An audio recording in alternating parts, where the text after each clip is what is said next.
Hey, my darlings, how are you? I thought I'd jump on here and respond to Nathan's tagging me in the end of year book tag. I thought it would only be fair that I respond to the beautiful Nathan's Nook and complete the tag. I feel like it's my duty. So yeah, that's what we're going to do today. I'm going to talk you through a few things I want to get done in terms of reading by the end of the year, and maybe tag a few more of you, because I think I need to see a few more people doing this. They're very enjoyable for me to watch. So hopefully I can convince a few more people to get on board the end of year reading tag. So yeah, cue that now.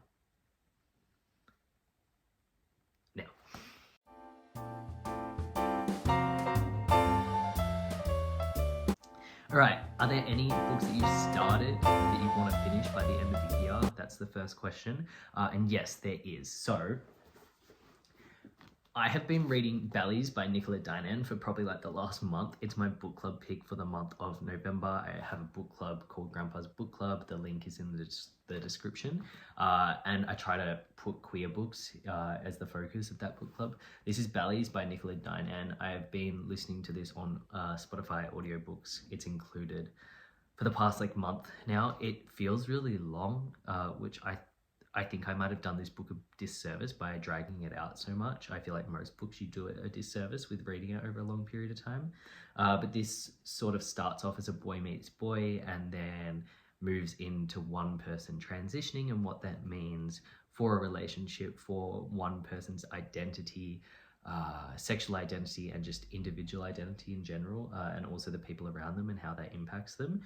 It is good. I'm almost at the end of it. I think I've got like 30 pages or so left, so I will finish it by the end of the year. But this is the main book I need to finish in the near future. Then the next question is, do you have any autonomous, I can't say that word, like any autumn books that you want to read to transition you? But I'm going to change that because here in Australia, it's spring, it's getting warm. You wouldn't be able to tell by my hoodie, but it is getting warmer. It's been like 30 degrees all week. It's only cooling down now, but what are some books that I want to read towards the end of spring, start of summer, towards the end of the year to transition us in the reading mood and atmosphere? The book that I have chosen for this is Dancer from the Dance by Andrew Holleran. I thought this was a new release because I'd never seen it, but it's not. It is quite old, and I'm going to read you the blurb because I don't want to do it a disservice. But the main reason I chose this as a transitional book is because of the cover. Like, look, it looks warm. That's the reason I've chosen it. Nothing else other than that. But the blurb is, erotic heat percolates through these pages, which is enticing. And then it says, young and divinely beautiful and tired of living a lie, Anthony Malone trades a life as a seemingly straight small-town lawyer for the disco-lit decadence of New York 1970s gay scene. That sounds enticing. I don't know about you, but that sounds like it's hot, it's steamy, and it's going to be perfect leading into summer. So that is my choice. Yeah. The next question is, do you have any new release books that you are still waiting for? And no, I don't. I'm pretty bad at keeping up with what's coming out. I have started a job at a bookshop, so maybe I'll get better on the new release train. But one book that just came out a few weeks ago is Small Things. Oh no, So Late in the Day by Claire Keegan. I didn't even know this was coming out, and then I saw it and had to get it. Claire Keegan's sort of like an automatic buy author for me. I think she's very economical with her words and really masterful with the pen. Like, so poetic. Everything's there for a reason. Her books pack a punch, and I love short books. So I am really wanting to read this soon, and it's a new release, so I guess that fits the question. And I'm going to read you the blurb of this as well, because I actually don't know what it's about. I'll be learning for the first time as well.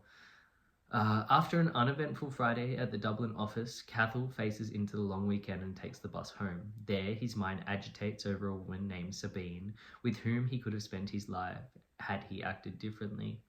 All evening, with only the television and a bottle of champagne for company, thoughts of this woman and others intrude, and the true significance of this particular date is revealed.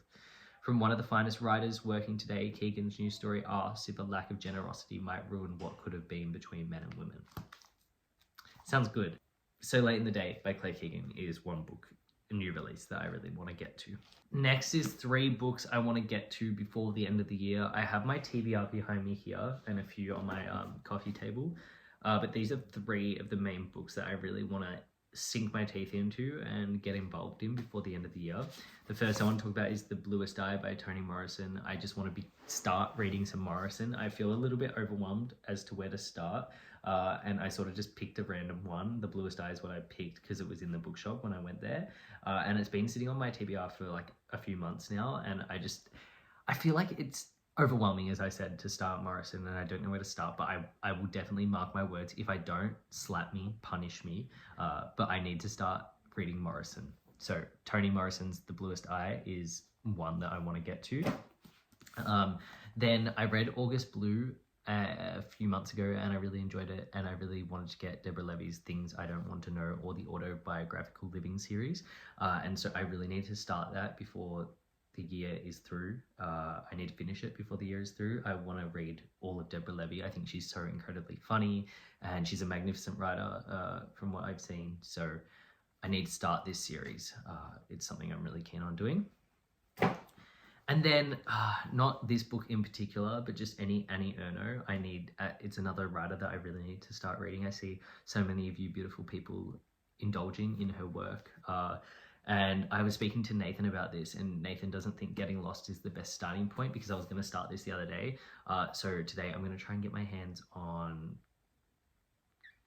what is it? Simple Passion. That's what I want to read first from Annie Ernaux. So I might start this, I don't know. We'll see. But Annie Ernaux is another writer that I just really need to start, and I hope to start before the end of the year. Question number 5 is, are there any books that you think could surprise you and become a new favorite by the end of the year? I've already read so many beautiful books, so that might be hard, but I just started Juno Loves Legs. I read the first 140 pages in one sitting. I don't know why I'm using a pen as a bookmark when I have so many bookmarks.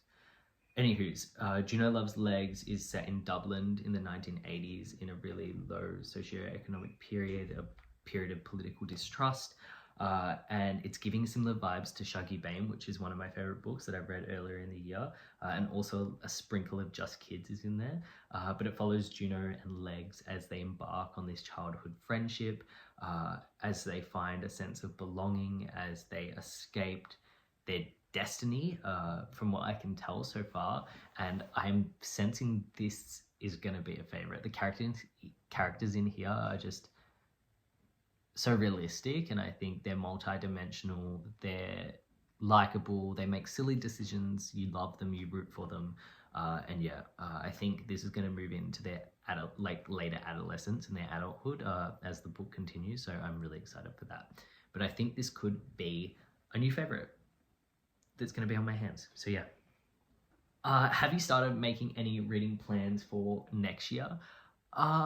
Not necessarily. I think I want to continue on this train, or continue in this vein that I have been on, reading a lot of Patti Smith, reading Didion, reading Cask, reading a lot of writers on writing, those sort of things. I think, as I said, I want to get into Levy, Ernaux, and Morrison. I really want to get into those few authors there, and just continue on what I'm doing, what I'm feeling, what I'm vibing with, not putting too much pressure on my reading goals. I think I've read 70 books so far at this point. Hopefully I can get to 80. I would love to read 100 books, but I don't know if that's realistic for me even next year. So yeah, there's some of my reading goals for next year, what I can see so far in the future. So yeah, but yeah, that's the book tag. Now I'm going to tag a few people. I think I'm going to limit myself to 3 people.